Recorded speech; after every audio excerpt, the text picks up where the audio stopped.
Bonjour tout le monde, ça me fait plaisir de présenter ce midi au Climat. Ça faisait un bout que je suis venu, puis là je suis content de voir que il y a plein de gens qui assistent, puis tout ça. Puis aujourd'hui je présente un sujet qui est comme un peu, on a une longue histoire lui et moi à la spectroscopie et tout ça là. Juste avant que je commence, je suis pas un physicien, puis je suis pas un chimiste non plus. Mais ce que je fais dans la vie, c'est des maths. Puis il y a un livre que je m'étais procuré quand j'ai terminé mon premier cours d'algèbre au bac. C'est un livre de Jean-Pierre Serre. Pour ceux qui connaissent Jean-Pierre Serre, c'est comme ce que certains qualifient d'un gros gars. Mais donc ça pour dire que il y a un collectif français qui durant le 20e siècle a vraiment changé les mathématiques, c'est le collectif Bourbaki. Et Jean-Pierre Serre faisait partie du collectif Bourbaki. Et c'était des gens qui disaient qu'on va révolutionner les mathématiques, les ancrer dans des bons axiomes, puis tout faire à partir de là. Et leurs œuvres mathématiques sont vachement incompréhensibles, ou du moins pourries d'un point de vue pédagogique, mais excellentes d'un point de vue de référence. Donc je me suis dit, je vais acheter la référence en représentation linéaire des groupes finis. Je me disais, il y a groupe dedans. Cool, je vais peut-être comprendre. Il y a linéaire, j'ai déjà fait de l'algèbre linéaire, puis etc. Donc, j'ai commencé à lire. Puis là, premier truc que je lis dedans, c'est OK, ce livre a été formé. Je vous lis exactement ce qui est écrit ici. C'est les premières phrases du livre. Donc, il y a la cavalerie, c'est correct. Il reste des places. Bon, je suis content de voir en si grand nombre.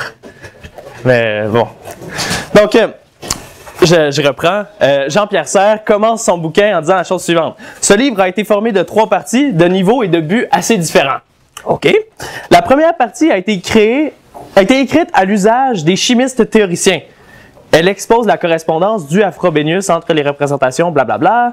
Il s'agit de résultats fondamentaux d'usage constant, aussi bien en mathématiques qu'en chimie quantique ou en physique. Là, je fais « Wow! On a l'air de la physique! » J'ouvre la première page du manuel, il n'y a plus un mot de chimie là-dedans. OK? Plus un mot de physique, plus aucune mention de tout ça. Puis il dit « Je l'ai écrit pour ça. » Là, j'ai dit « Il y a quelque chose que je comprends pas. » Puis, en plus de ça, quand j'étudiais les débuts de la chimie, là, on m'apprenait un peu, genre, les orbitales, les trucs de même. Ah, maudit que je comprenais pas d'où ça venait. Ces trucs-là, les S, P, etc., on disait la classification des orbitales. Je disais « Cool, la personne qui arrive avec ça, mais ça sort de où? » Ou du moins, comment est-ce qu'on a pu voir des trucs qui sont aussi visuels, dans le sens que quand on voit les orbitales, 4P, trucs comme ça, ça a vraiment des shapes là, extraordinaires, des ballons qui sortent des atomes, c'est assez cool. Mais bref, fait que là, j'ai un peu j'ai regardé ce qu'il voulait dire Jean-Pierre Serre par ça. Puis là, je me suis rappelé aussi, on faisait des expériences, en tout cas dans les cégeps, on fait des expériences avec des spectromètres de masse. Donc, on utilise un truc qui, bref, on met un composé dedans, puis il nous dit ce qu'il y a dans le composé. Puis ça touche pas au composé. Donc, déjà là, c'est extraordinaire. Mais tous ces trucs-là, en fait, sont pas mal tous liés par la théorie de la représentation des groupes finis. Donc, mon objectif aujourd'hui, c'est de commencer par présenter un peu, c'est quoi les techniques de spectroscopie infrarouge. J'ai jamais fait de spectroscopie, puis infrarouge, je connais ça parce que c'est de la culture générale. Ok, donc je suis pas un physicien du tout. Donc si vous voulez me reprendre dans la salle, les gens qui sont en physique, je sais qu'il y en a plusieurs, faites-le parce que moi j'ai pas d'aptitude dans ce genre de domaine-là. Et ensuite, je vais traiter un système masse-ressort super ordinaire. Puis on va voir que c'est le meilleur exemple de quelque chose qui généralise facilement. Dans le sens que c'est comme un peu dans les petits pots les meilleurs onguents, là. C'est un petit exemple qui toutes les techniques transparaissent comme au niveau là, supérieur. Okay? Je sais pas si c'est la bonne manière de le dire, mais je trouve toujours qu'il y a des idées ingénieuses qui apparaissent dans des exemples super simples. Donc, ça va être ça ici. Après ça, on va exposer un peu c'est quoi les molécules, les masses ressorts, c'est quoi le lien entre les deux. Puis je vais faire une petite incursion dans la théorie de la représentation des groupes finis, mais les chances sont qu'on se rende pas jusqu'au bout dans ce truc-là, mais je vais faire de mon possible parce que je veux pas vous arriver, puis le premier truc que j'écris, c'est définition. Donc, c'est un peu contre la manière dont j'agis habituellement. Donc, la section 1 ici, la spectroscopie infrarouge. Donc, là ici, je vais pas vous faire la théorie de la spectroscopie infrarouge. Je vais vous faire ce que moi j'en ai compris comme personne qui ne fait ni de physique ni de chimie. OK? Donc, vous avez un objet qui a une géométrie inhérente, comme qui est de la matière. Et après ça, vous voulez mesurer un phénomène avec cette matière-là qui se mesure selon un spectre. Donc, vous avez une espèce de lien entre, comme je le disais, c'est vraiment, il y a un lien entre la matière puis un certain spectre. Ce que je veux dire par un spectre ici, ça peut être un spectre comme électromagnétique. C'est tous des mots que je comprends si mal, ok? Donc, électromagnétique ou un spectre qui peut être aussi une onde mécanique. Onde mécanique, je sais que c'est peut-être pas ça le mot qu'il faudrait que j'utilise, mais ce que je veux dire par là, c'est que vous pouvez comme agiter la matière, puis regarder comment ça sonne, ou regarder qu'est-ce qui en ressort. Donc, il y a deux types de spectroscopie. Il y a la spectroscopie qui appelle d'absorption. Donc, vous envoyez une onde qui est mesurable selon un spectre vers de la matière, puis vous regardez qu'est-ce qui est absorbé. Ou vous avez la spectroscopie d'émission, qui est, vous envoyez une onde, vous stimulez, puis là, ça revient, puis vous faites comment est-ce que ça a changé. Et à partir de tout ça, quand vous avez fait de la spectroscopie d'absorption ou d'émission dans un cours de chimie, vous obtenez des graphes avec, par exemple, des endroits où, tout à coup, on avait des pics d'énergie, ou comme on avait des endroits qui semblaient résonner plus que les autres. Puis c'est ces endroits-là qui nous aidaient à dire, ben ça résonne là puis là, donc si ma molécule c'est tel bidule, du CH4 ou je sais pas. C'est assez impressionnant. Et ce que c'est ici, en réalité, c'est comme ce qu'on appelle des vibrations harmoniques ou des fréquences propres de notre matière. Donc, la meilleure comparaison que j'ai vue pour ce genre de truc-là, c'est si vous êtes dans un parc, là, vous avez votre enfant qui se balance, là, vous décidez d'aider votre enfant à se balancer, vous pouvez donner que des petites poussées exactement au bon moment, et le mouvement de la balançoire s'amplifie extraordinairement grand, parce qu'on dirait que les petits poussées s'additionnent. Donc, je pense que ça capture exactement ce que c'est l'idée de résonner selon une fréquence harmonique. Ou du moins, c'est même quand on joue de la guitare ou je sais pas, il y a des sons qui, on dirait, qui résonnent bien ensemble. Ou même, il y a des harmoniques de la guitare. Donc, ce qu'on voudrait regarder, c'est les harmoniques de la matière dues à leur stimulation par une onde électromagnétique ou une onde mécanique. Et la spectroscopie infrarouge, c'est celle qu'on utilise pour faire de la chimie. Donc, infrarouge, ça dans le spectre électromagnétique. Donc, on utilise en chimie. En chimie, il y a beaucoup de spectroscopie infrarouge. Donc, la spectroscopie peut aussi être utile dans des domaines comme l'astrophysique, où on peut par exemple dire de quoi l'atmosphère de telle planète est composée, envoie des ondes, ça revient, ou envoie des ondes, ça revient pas, puis là tu découvres c'est quoi les composés. Donc, ça a vraiment changé le monde de la physique, parce que tu n'es plus obligé de toucher quelque chose pour en avoir de l'information. Ou tu ruines pas ton composé en essayant de l'analyser. Donc, c'est assez extraordinaire. Puis, en chimie, ce qu'on utilise beaucoup pour faire ça, j'utilise des mots que je connais pas, là. Je fais comme de l'appropriation culturelle, ok? Donc, en physique, quand on fait de la spectroscopie infrarouge, c'est basé sur l'équation de Schrödinger, d'accord? Donc, ce que ça fait, c'est que ça permet de lier les propriétés du spectre aux propriétés de la matière. Donc, faire ce problème-là, ok? Donc, ce problème-là est de nature physique. Ce problème-là est de nature mathématique. Traduire les idées de la matière en les idées de c'est quoi avoir un spectre. Donc, c'est ce qu'on va faire aujourd'hui, ce problème dans cette direction-là. Donc, ça, c'est des applications physiques, ça, c'est des applications mathématiques. Donc, on va apposer un modèle, dans le fond, sur ce qu'on fait. Donc, ce que je vous propose comme premier modèle, c'est une résolution classique de ce qu'on appelle un système masse-ressort. OK. Donc, voici le système que je vous propose. On va le résoudre un peu à bras, là, mais on va y arriver. OK? Donc, voici le système proposé. Voici P un point, Q un autre point. Sur ces deux points-là qui sont fixes, on appose deux masses. Puis, ici, entre les deux, on a des ressorts. OK?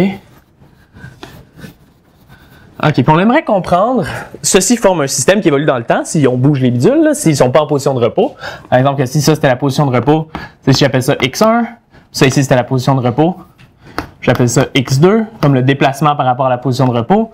Ça ici mon axe positif, donc les X vont dans cette direction-là. Donc, on aimerait analyser temporellement comment est-ce que ce système-là se déplace. Et ce sont deux masses identiques. Donc, ces deux masses-là, c'est des masses de masse M. Et ce sont des ressorts de constante de rappel K. OK? Donc, encore là, des mots que je comprends parce que j'ai fait mon secondaire 5. OK? Et donc, étudions les deux fonctions de temps qui représentent le déplacement de la masse 1, qu'on va appeler x1 de t, une fonction du temps. Donc, le temps, ça bouge là aussi. Là. Et x2 de t, une autre fonction du temps. Ça ici, ce sont les déplacements des masses. OK. Cool. Et après ça, on va utiliser notre équation physique préférée parce qu'on va travailler en physique newtonienne. Ok, donc je sais qu'il y a comme une version 2.0 de la physique là. Moi, je suis encore, j'ai pas encore upgradé. Ok, je suis encore dans la version 1 là. J'ai mon flip phone avec moi. Donc, on utilise F, la force et la masse fois l'accélération, et on se rappelle, ben du moins, je me rappelle que x1 point, c'est l'accélération. Ok, à date, je fais pas trop de... À date, c'est pas si pire mon truc là, de physique. Là. Donc, on va utiliser ça. Puis là, des considérations physiques nous montrent que le système d'équations donné par ça est le suivant. Donc, pour la première masse, son accélération fois m, ça sera égal à moins kx1 de t moins k fois x1 de t plus x2 de t. Ça, c'est venant des deux autres ressorts à droite. Puis celui-là ici, c'est venant du premier ressort. Et le même genre de truc complètement symétrique pour la deuxième masse. Donc, qui est le même genre d'équation, mais là, vous inversez les trucs. x1. OK. Et il manque une parenthèse. Et oui. Peux-tu, parce que c'est pas des positions relatives, c'est pas des moins que dans les... Peut-être que je me trompe là, mais il me semble que si je me souviens, c'était les positions relatives des deux ressorts pour la deuxième force. Puisque c'est l'étirement du ressort, ce serait la position relative des deux masses.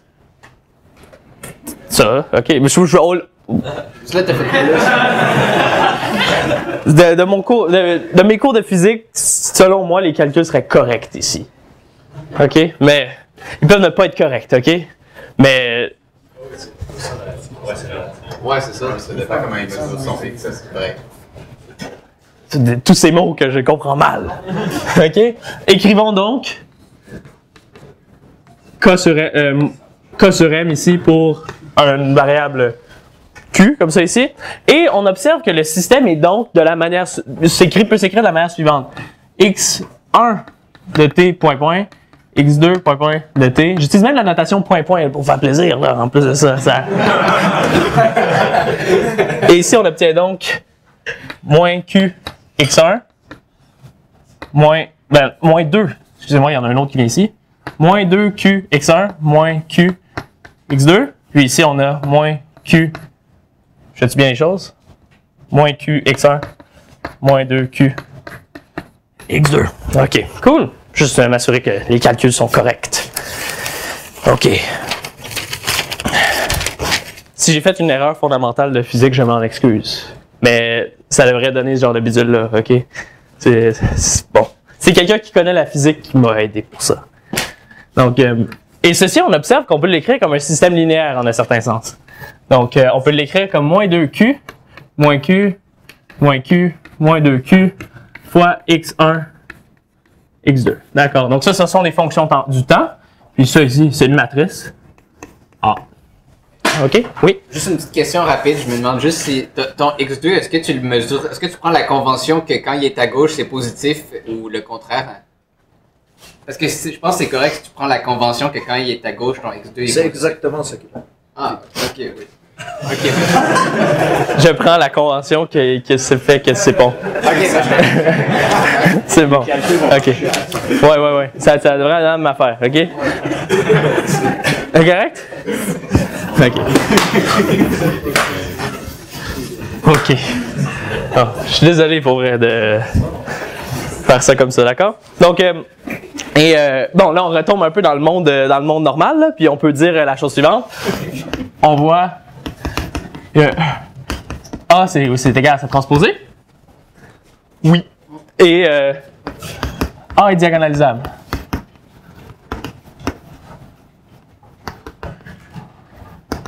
C'est un S ou c'est un? OK. Diagonalizable. Et donc, supposons que U soit un vecteur propre de la matrice A de valeur propre moins oméga carré. Donc, les gens en physique, vous avez tous vu ça, j'imagine, là, ce genre de truc-là. Là. Donc, supposons que U est un vecteur propre de A de valeur propre moins oméga carré. D'accord? Donc, oméga, un nombre réel. On peut voir, par des considérations physiques, on peut voir que les valeurs propres sont soit nulles, ou soit elles sont des nombres négatifs. D'accord? Donc, parce que sinon, le système comme gagnerait de l'énergie avec le temps, ce qui est un peu bizarre. Et donc, considérons le vecteur suivant. Considérons la chose suivante. Faisons petit x égale, pour encore ce u-là et tout ça. Donc, petit x de t sera égal à sinus de oméga t plus bêta. Donc, bêta est une constante à déterminer. Et ici, pour avoir un scalaire devant, mais tout ça fois u. D'accord? Donc, u est fixé. C'est un vecteur propre de A. Et ceci, c'est comme la variation temporelle. OK? Et avec ça, on peut voir que en réalité, x, ce sera une solution de l'équation qu'on a décrite ici. Donc, qu'on peut écrire comme ça ici, je l'écris sous forme vectorielle comme x point point, disant ça c'est x1, x2, prends la deuxième dérivée, puis ça ici c'est x. D'accord? Ben, on voit la chose suivante. Si on prend ça ici, c'est un vecteur, donc c'est u1, u2. Ils sont multipliés. Donc, x point point de t. Si je prends une première fois, il y a un oméga qui sort, puis ça vient un k. Si je prends une deuxième fois, ça fait moins, puis il y a un autre oméga qui sort. Donc, c'est moins oméga carré sinus de oméga de t plus bêta fois u. U bouge pas. J'amène ça ici, c'est un scalaire. Ça, je bouge ça ensemble. Là. Sinus de oméga t plus bêta fois moins oméga carré u. Okay, ça, c'est fois ici. Et donc, ça ici, c'est sinus de oméga t plus bêta. Mais on a dit que u, c'était un vecteur propre de la matrice A avec valeur propre moins oméga carré. Donc, ceci, c'est égal à AU. AU, encore une fois, A et ceci est un scalaire. Permute, c'est donc A fois sinus de oméga t plus bêta fois U. Oméga t plus bêta fois U, c'est X. Donc ça, c'est AX. OK? Donc, on a trouvé une valeur du système, sin de x de t, x de t égale sin de oméga t plus bêta u, qui est une fonction du temps qui respecte l'équation. D'accord? Et si vous avez déjà fait un cours d'équation différentielle, vous voyez que toute solution à l'équation qu'on avait juste ici, doit être spécifiée par 4 constantes. Donc, un bêta ici, pour les deux éléments de la base, qui sont les deux valeurs propres distinctes de A, et une constante multiplicative devant tout ça. Donc, ce que je veux dire par là, c'est... Allez écrire. Donc, A est diagonalisable, possède deux vecteurs propres linéairement indépendants.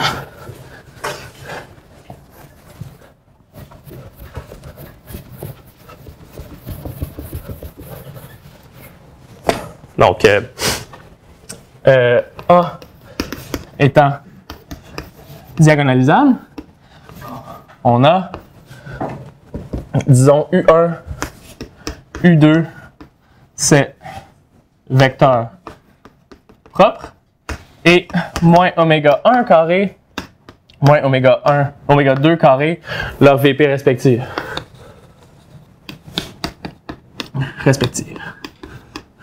Ainsi,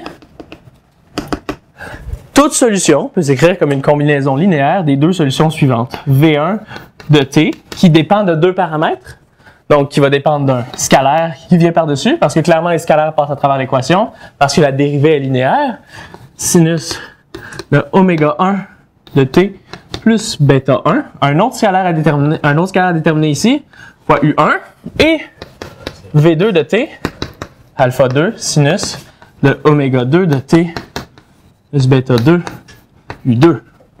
D'accord? Donc, ceci forme une base, oui. Les V, c'est pas les vitesses, hein? Non, non, les V, c'est juste parce que ça fait U, V, W. Okay, c'est bon, excusez. Je sais pas, j'accorde pas de signification physique à mes constantes. Elles sont dans l'ordre de l'alphabet. Donc, OK. Mais, cool. Donc, ceci, si vous me dites, j'ai une solution, ben nécessairement, il existe 4 constantes. 1, 2, 3, 4. Tel que je plug ça là-dedans, j'ai ça ensemble, ça donne la solution. Cool. Mais un truc à remarquer, c'est, dans notre cas, les valeurs propres, les vecteurs propres de A, si A ici, je vais juste le réécrire, là, puis vous allez pouvoir le tester si vous voulez. A, c'était moins 2Q, moins Q, moins 2Q, moins Q. Oh, le 2 il va là. Donc, U1, c'est celui-ci. U2, c'est celui-ci. Et oméga 1, c'est moins 3Q. Oméga 2. Donc là, c'est pas les valeurs propres directement, ok? C'est racine. Oui, c'est les valeurs propres. Ça ici, je devrais mettre carré. Moins. C'est bon. Donc, moins Q. OK, donc ceci, c'est notre système. Ce sont je vois des gens faire les devants qui sont comme ça, là. C'est exactement ça qui se passe, OK? Donc, vous avez bien raison quand vous faites ça. Ce sont les modes de vibration propres de notre système. Ce qu'on veut dire par là, c'est que ceci représente comme le mouvement harmonique du système masse-ressort. Donc, si on le dessine, ben, je sais pas si je peux le dessiner, peut-être que je peux le mimer comme on a fait devant. D'accord? Donc, ceci, ce que ça dit, c'est que les mouvements de X1 et de X2 seront en simultané. Donc, ils vont se déplacer comme ça ici. Un ballottement de droite à gauche. Ou, dans ce sens. Donc, ce sera une expansion-contraction. Étant donné qu'on a mis X1 et X2 dans cette direction-là. Donc, s'ils sont égaux, ça va être une expansion-contraction. Ça ici. Et l'autre mode propre qui est là, ils vont se promener dans des côtés différents. Ils vont faire un ballottement de droite à gauche. Ils vont se suivre pareil. OK? Donc, on a réussi à trouver les modes propres de notre système physique.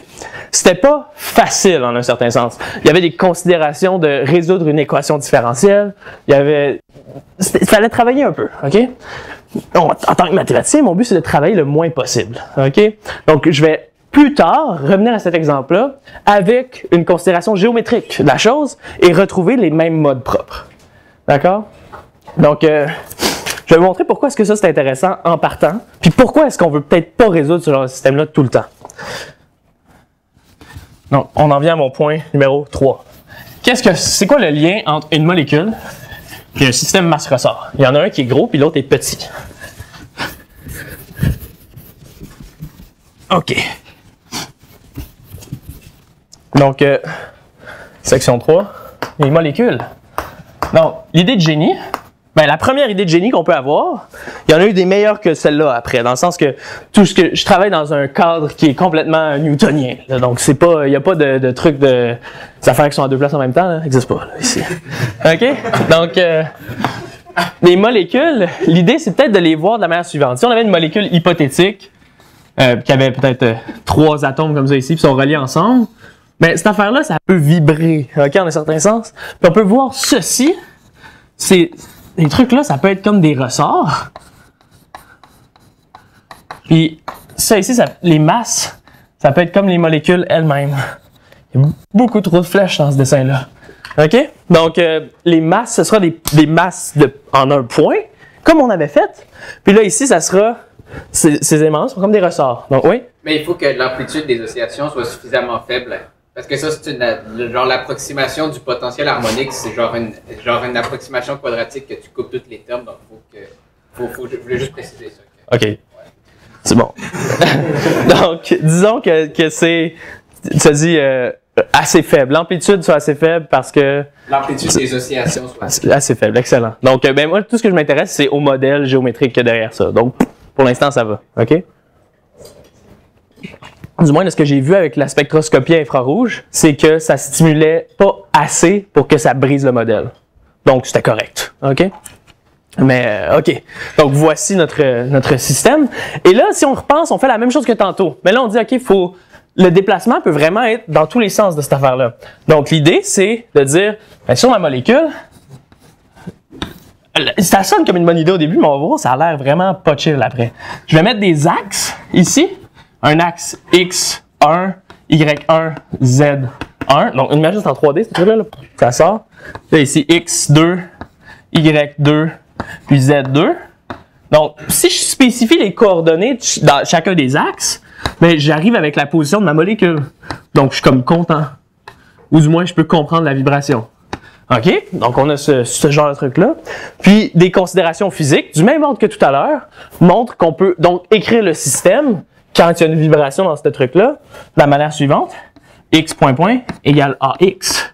Pour ça, c'est une matrice symétrique. J'applique F égale MA, encore une fois. Symétrique. Et, truc bizarre, ce truc-là, ça va être comme le X1, X2, X3, et etc. Y1, Y2, Y3. Ah non. OK. Ça commence à être gros, là. Ça, c'est un vecteur 9 lignes. La matrice ici, elle est 9 par 9.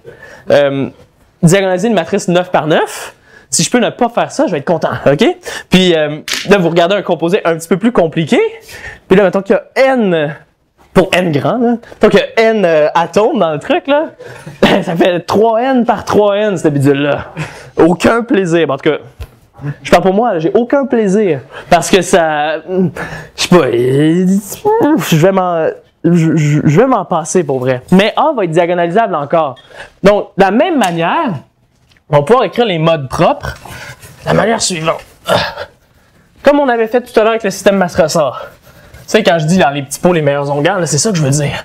Le système masse-ressort le plus simple nous inspire d'aller chercher quelque chose de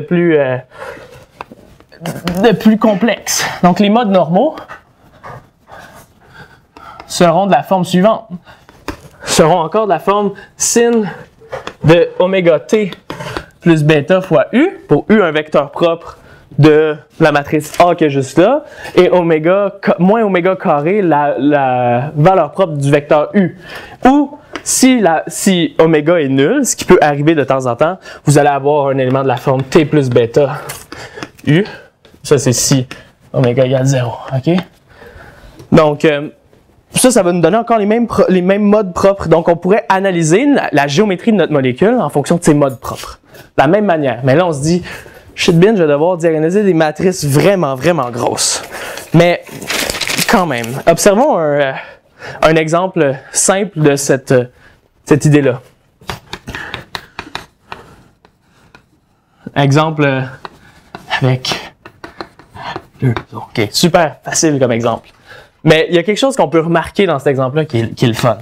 Donc, si on a la molécule ici, hop, on peut regarder les isométries de l'espace ambiant. C'est quoi une isométrie? C'est une transformation qui va préserver les distances.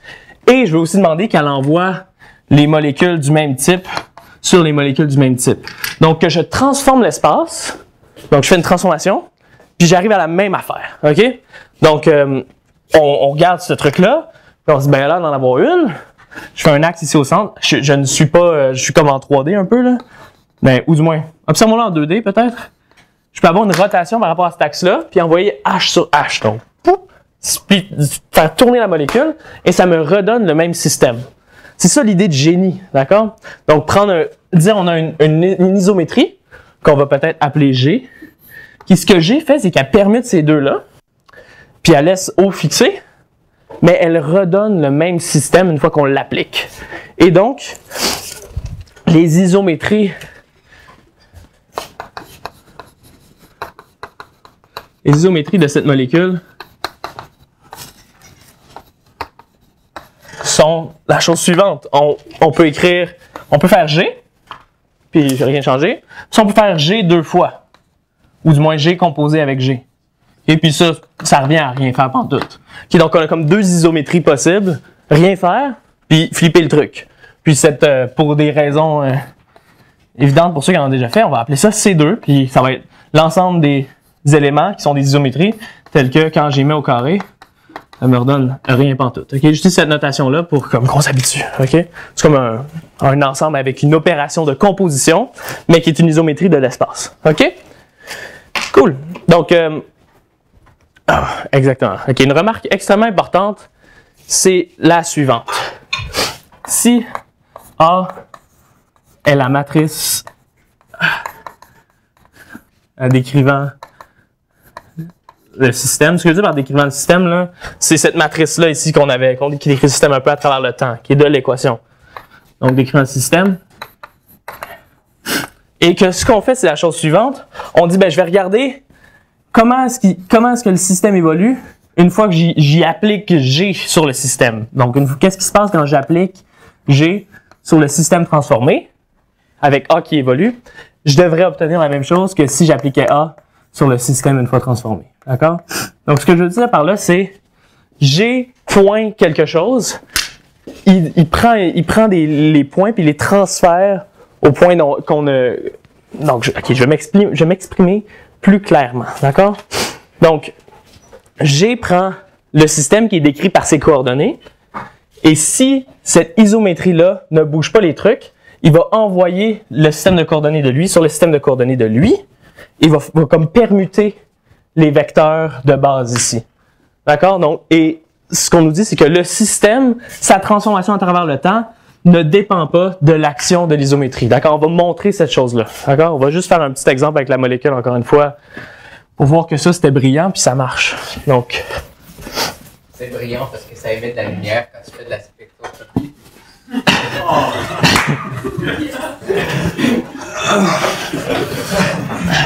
Et voilà la conclusion de la conférence. C'est bon.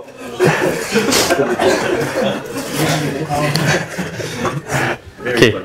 Une question. L'égalité est vraie On va le montrer. pendant tout le passage. Oui, c'est ça. Ben, G. juste au début. Non, le G, c'est comme un truc qui se passe instantanément. D'accord? Donc, l'isométrie a lieu, là, pac, là, ça revient à la même affaire. OK? Donc, ce que je veux dire par là, c'est que si ça ici, la manière dont je voulais m'exprimer tout à l'heure, c'est si cet axe-là est décrit par X1, Y1, Z1, puis t'es écrit par X2, Y2, Z2, puis t'es écrit par X3, Y3, Z3, ben, la transformation va envoyer X2 sur X3, X3 sur X2.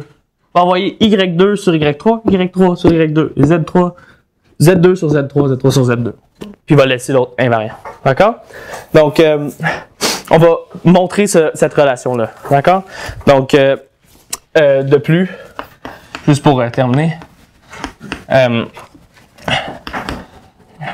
si... Donc, c'est vraiment ça qu'on va montrer, puis après ça, on va le réexprimer d'une autre manière.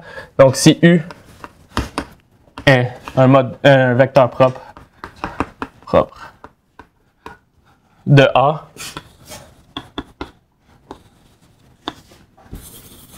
alors la transformée appliquée à ce vecteur propre est un vecteur propre de A.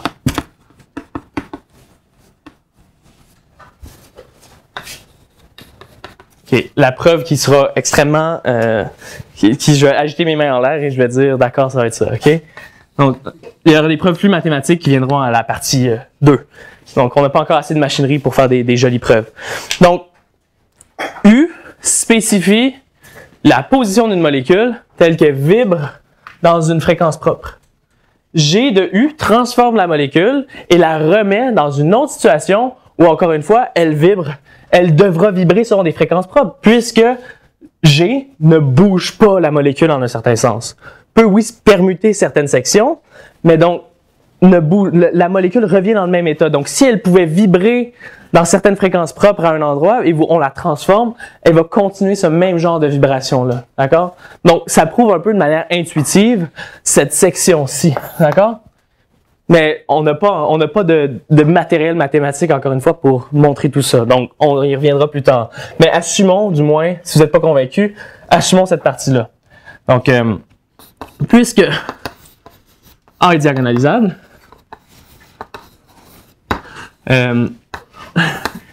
on peut... les vecteurs propres de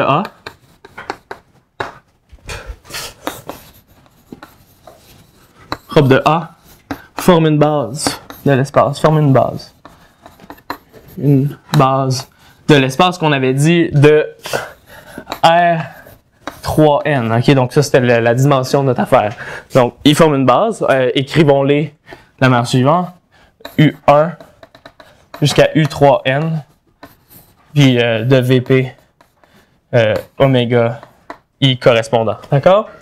Donc, si X c'est un état, donc comme qu'on avait ici, qui est dans R3N, alors X peut s'écrire de la manière suivante, somme des coefficients fois les UI, okay, qui sont les vecteurs propres. Donc on peut le réécrire de cette manière-là.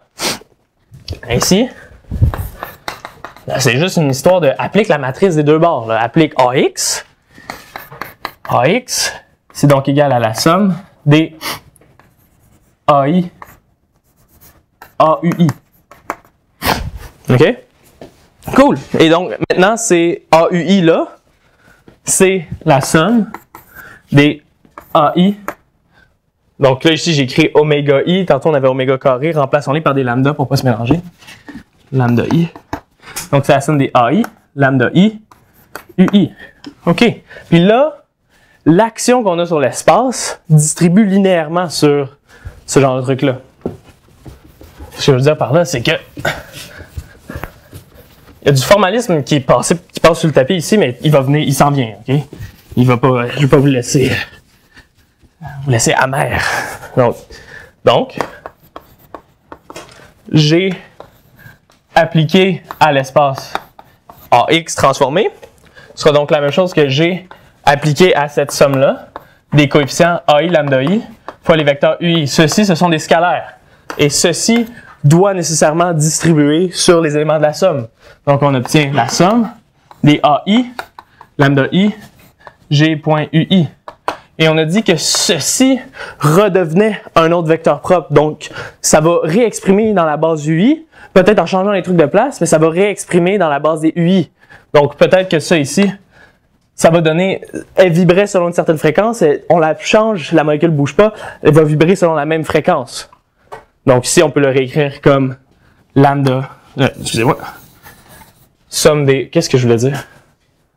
J'ai dessus. Allez voir mes notes. Lambda I, VI. Donc ça ici. Donc ça sera égal à la somme des AI. G va permuter les trucs. Mais bref, on peut les réécrire dans le même genre d'ordre. Qui ça ici, on peut réécrire ça comme... J'écris-tu bien les affaires? Dans tes notes, là, t'as CW. Oui, mais c'est là, j'essaie de voir. Donc, G, ça donne ça. Donc, G.X. Désolé, je suis mélangé dans mes notes, là. Donc, lambda I, PI. A lambda I. OK. G.X. C'est G. Ce truc-là. Donc, si G.X, c'est que là, je me mélange avec les lambda. Là. C'est ce que je voulais écrire, c'était la chose suivante. G.X, c'est la somme des AI G.VI. Et donc, ça ici, ça sera ce que j'ai écrit dans mes notes, c'était cette chose-là. Des UI. UI. Donc, ça va changer peut-être les vecteurs propres de place, mais ça va les redonner dans cette shape-là. Donc là, ici, on appliquait A d'un côté, on appliquait A de l'autre. Donc, ce que j'aurais dû écrire, c'est la chose suivante. A de G.X, qu'on applique sur ce côté-là, ça sera égal à A de la somme. AI, UI, qui sera égal à, je rentre la matrice, une transformation linéaire à l'intérieur, A.A, UI, qui sera égal à somme des AI lambda I UI. Quelque chose que est-ce qu'il y a quelque chose que je passe à côté? Puis là, je voulais le réécrire ça comme G.AX. Je pense qu'il me manque une étape. Non, c'est la bonne chose. C'est la bonne chose. C'est ce que j'ai écrit en haut là. Donc, super. Puis ça donne G.AX, OK? Excusez-moi. Donc, on n'est pas très ancré dans les mathématiques, puis je suis désolé que je me perds tranquillement, mais donc, revenons un peu à nos... OK, c'est bon, je me remets en place. Donc, l'action de G, comme en un certain sens, permute avec les solutions. Donc, une question qu'on pourrait se poser, c'est de dire, le système de masse-ressort qu'on avait tantôt, est-ce qu'on pourrait étudier ces symétries en tant que système, puis après ça, avoir une meilleure idée des modes propres, sans vraiment avoir résolu l'équation? Donc, le système qu'on avait tantôt était de la manière suivante. Ici, on avait une masse, ici, on avait une autre masse, ici, on avait un point. Ce sont des ressorts, mais bien droits maintenant. Donc, on a ce système-là, une fois qu'il est en position de repos, on a une symétrie par rapport à l'axe central qui envoie la position x1 sur la position x2. Donc, c'est le même genre de symétrie qu'on avait avec notre molécule H2O. Donc, ça envoie x1 sur x2. Donc, ce petit g là, ce qu'il fait, c'est que g du vecteur x1, x2, ça donnera le vecteur x2, x1, ici comme ça. Mais c'est en certain sens une transformation linéaire appliquée sur x1, x2. Donc, ce qu'on peut voir, c'est que g est représenté, il représente la même action que si on avait pris la matrice qui fait 0, 1, 1, 0, appliquée sur x1, x2. Ça donne la même chose. D'accord? G fait la même job que cette transformation linéaire-là. Et cette transformation linéaire-là, c'est quoi? Quels sont ses vecteurs propres?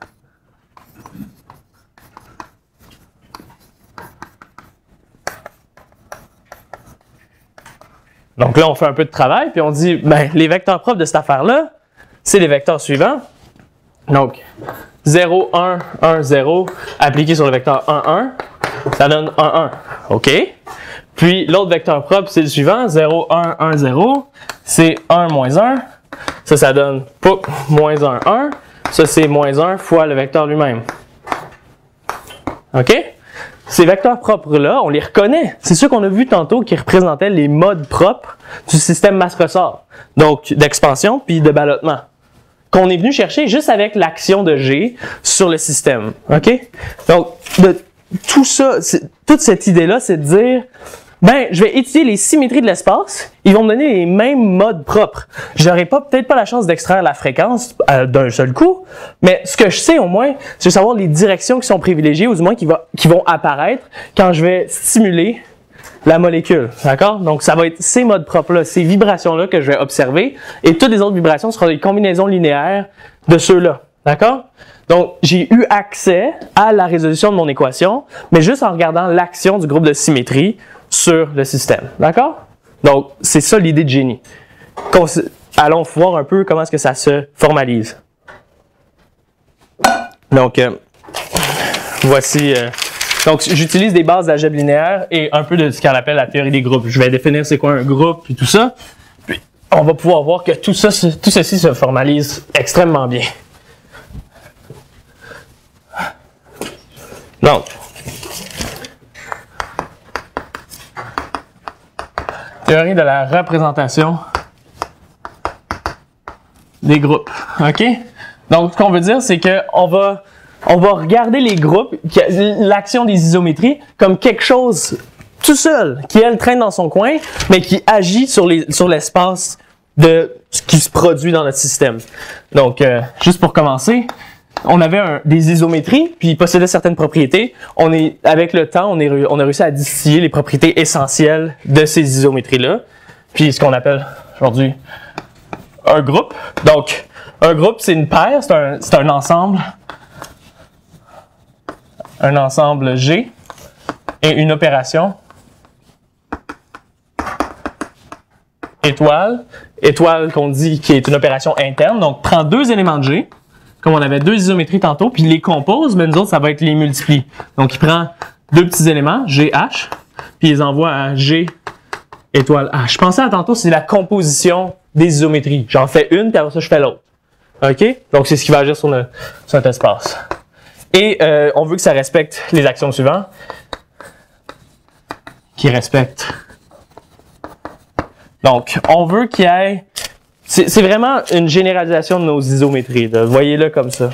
Donc, on veut qu'il soit associatif que l'opération. Donc, ce que je veux dire par là, c'est G étoile H étoile K. Ça doit être la même chose que G étoile H étoile K. Et ça correspond à dire que appliquer des fonctions une après l'autre, c'est associatif. Appliquer telle, puis appliquer telle, ça revient à comme juste mettre des parenthèses à d'autres endroits. D'accord? Quand vous voyez la composition de fonctions. La deuxième, c'est qu'il existe un neutre. Donc, il existe un élément dans G qui est distingué de tout le monde, qui fait la chose suivante. Si je le compose avec les autres, ben ça fait rien pantoute. Ça, c'était joué plutôt comme le rôle de l'application qui disait « Regarde l'espace, elle fait rien partout, regarde l'espace encore. » D'accord? C'est notre identité dans nos isométries. Et le 3, c'est qu'il existe des inverses. Donc il existe G-1. Donc, G étoile, G-1 égale G-1 étoile G. Et quand on inverse une transformation, on revient à l'identité. Puis ça, ici, j'aurais dû écrire pour tous les G. Ici. Donc, toute transformation amène une transformation inverse. Donc, tantôt, ça correspondait à si je fais une isométrie comme ça, ben, je peux faire l'isométrie comme ça aussi. On a vu une transformation tantôt qui était sa propre inverse. Mais on veut que ça admette une structure d'inverse. Donc, nous autres, ce qu'on veut étudier, c'était on étudiait ceci comme les isométries d'un espace. Donc, la prochaine généralisation, c'est ce que c'est pour vrai qu'on faisait. On avait un espace vectoriel, puis on avait une action du groupe sur l'espace vectoriel. Donc, encore une autre définition, qui est la suivante. Puis après ça, je pense que j'en ai assez des définitions pour vous autres. Donc, un espace. Donc, ça ici, j'aurais dû écrire un ensemble et une opération qui respecte est un groupe. Est un groupe. OK. Un espace vectoriel. Vectoriel V. Donc, c'est ce que vous voyez dans vos cours d'algèbre linéaire au bac. Donc, et disons un R espace vectoriel. Donc, c'est scalaire, c'est des nombres réels. Muni d'une G-action. Ce que je veux dire par une G-action, c'est le gros point que je mettais tantôt. G point sur X. Tel que... Là, on a encore une fois 4 axiomes. Je vais les énoncer. On doit juste se fier à l'analogie qu'on avait. Donc, les axiomes sont les suivants.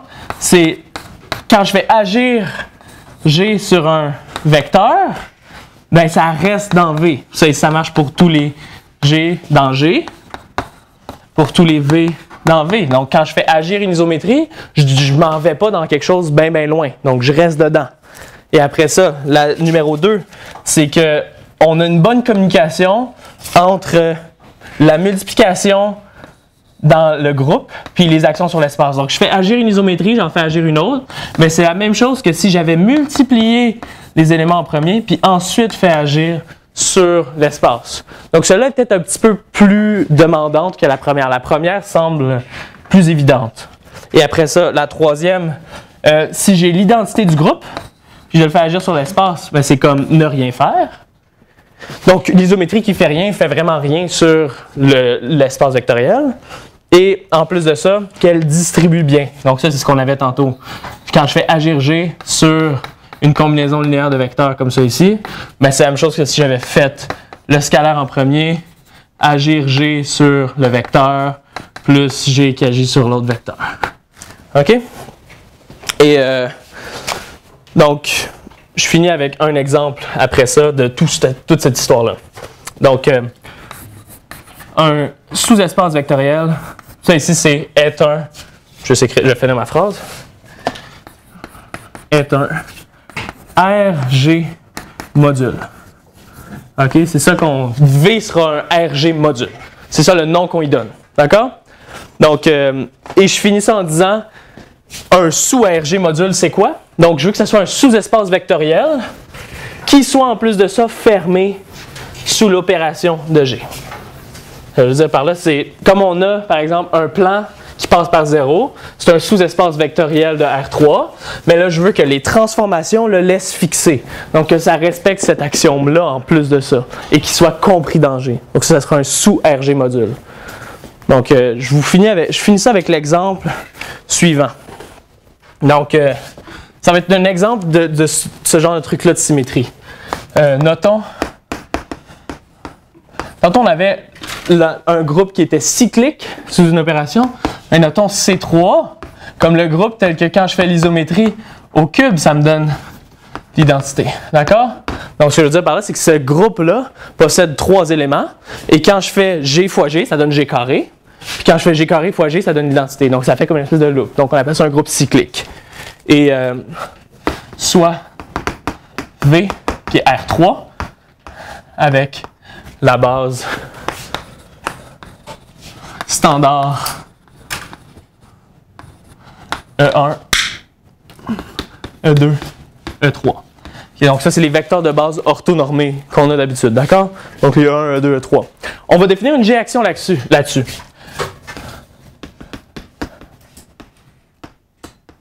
G, grand G, action, ou du moins C3, action, définie par. Donc je vais définir ce qu'elle vaut sur la base, puis étant donné que le groupe est généré par un élément, vous allez pouvoir, avec les actions, reconstruire l'action. On définit par, quand je fais agir G sur E1, ça donne E2. Quand je fais agir G sur E3, E2, ça me donne E3. Puis quand je fais agir G sur E3, ça me donne E1. Donc si vous visualisez ça dans l'espace, vous avez votre repère ordinaire. Donc vous avez X, Y, Z. Puis ce que vous faites, c'est que vous envoyez lui ici, vous envoyez lui là, puis vous envoyez lui là. Donc vous faites tourner les choses. OK? Selon le système d'axe de rotation. OK? Mais ça, c'est bel et bien une G-action. Donc qu'est-ce que G carré va faire? G carré va faire G et puis G grâce à cette axiome-là. Et après ça, vous faites une extension linéaire de tout ça. On remarque que W, qui est le sous-espace vectoriel engendré par cette chose-là, voici un sous-espace vectoriel de V. Donc, ce que je veux dire par là, c'est l'ensemble des vecteurs qui sont linéairement dépendants avec celui-là. Donc, c'est tous les vecteurs qui passent par l'axe central. D'accord? Donc, on vérifie. Ça, ici, c'est un exemple d'un sous-RC3 module. On a G agissant là-dessus. Avec un point ici. Ça donne quoi? Le premier, ça donne E2. L'autre après, ça donne E3. Puis l'autre après, ça donne E1. Que je peux réécrire, si je suis un vrai champion de la commutativité de l'addition, comme cette chose-là. L'addition de vecteurs ici en passant. OK, mais ça, c'est dans W. OK? Donc, ce qui se passe, c'est que, tantôt je vous disais, ça permet des affaires comme ça. Ça, c'est exactement l'axe. C'est exactement l'axe central sur lequel la rotation agit. La question qui a guidé la chimie à travers la théorie de la représentation des groupes, ou du moins la théorie des RG modules, salut Jonathan, c'est de dire, ben, est-ce que je peux trouver un autre espace vectoriel U? Ça, c'est la question. Peut-on trouver U tel que on a les propriétés suivantes? Donc, être un sous-espace vectoriel de V, voici la propriété suivante. U inter W, c'est juste le centre ici, la V. Et U, quand j'y additionne W, c'est tout. Donc, ce qu'on appelle une somme directe d'espace vectoriel. Donc, ça, oui, je peux trouver un U comme ça. Je vais juste prendre V1, V2, je complète la base, puis avec ce truc-là, je peux retrouver E3. Ça me donne un plan qui, avec tout ça, génère V. Mais j'impose la condition supplémentaire suivante. Je veux que U soit aussi un sous-RC3 module dans ce cas-ci. Donc, avec, pour tout U dans U, G agissant sur U et dans U. Si je prends évidemment U, qui est l'ensemble généré par ces deux vecteurs-là, ben alors les deux premières conditions sont respectées. U plus W, c'est V, et U inter W, c'est rien pantoute. Mais, si je prends cet élément-là, G de E2 n'est pas un élément de U. Donc, si on le regarde visuellement, ça c'est de dire, j'ai mes trois vecteurs qui permutent. Ça ici, c'était l'élément qui était dans la diagonale. Puis lui, il était fixé par G, pas de problème. Mais là, on a pris comme le plan perpendiculaire ici, mais dès qu'on le fait tourner, toc, il sort de où est-ce qu'il était. Donc, c'est pas le bon candidat. Il faudrait un meilleur candidat. Si on y pense 2 secondes, un meilleur candidat serait un candidat qui est perpendiculaire à l'axe de rotation qu'on avait E1 plus E2 plus E3. Lui, quand on le tourne, si l'axe reste fixé, l'espace autour qui tourne devrait rester fixé. D'accord? Et la chimie étudie ces décompositions-là que je viens de décrire et dit on va les écrire en ces composantes les plus simples.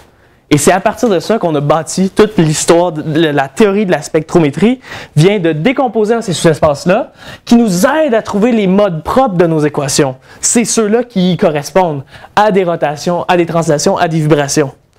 Et c'est cette décomposition-là qui est sujet à l'étude dans ces deux jolis bouquins. Et celui-ci que j'adore beaucoup si jamais vous voulez apprendre le truc. Il est super pédagogique.